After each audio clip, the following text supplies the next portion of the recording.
Yesu Kristo. Watu wengine ambao wanataka kufungua kutoka kwenye maagano,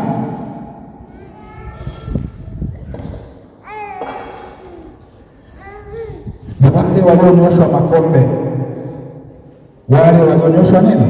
Makombe. Makombe unajua? Makombe unajua? Mwalimu unajua makombe? Makombe unajua?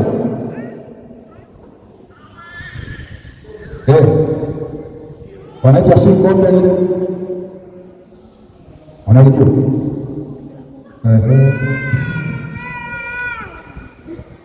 Mpe maiki mwalimu aongeze kitu fulani, kila kitu nataka aongelea. Wale walionyosha makombe.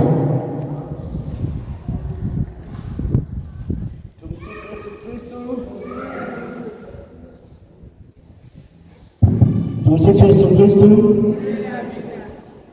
Mwalimu anaposema kombe, na huku kwetu Bagamoyo waganga wengi mwalimu anatumia. Sina kuongelea mimi, kuongea wewe mwenyewe.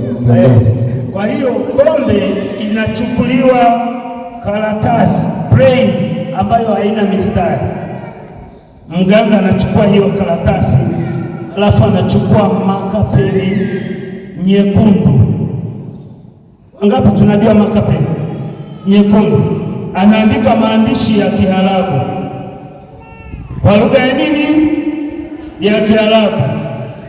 Mimi mwalimu huwa anajiuliza kwamba wewe ulienda kwa mganga alafu ameandika ufe baada ya wiki moja,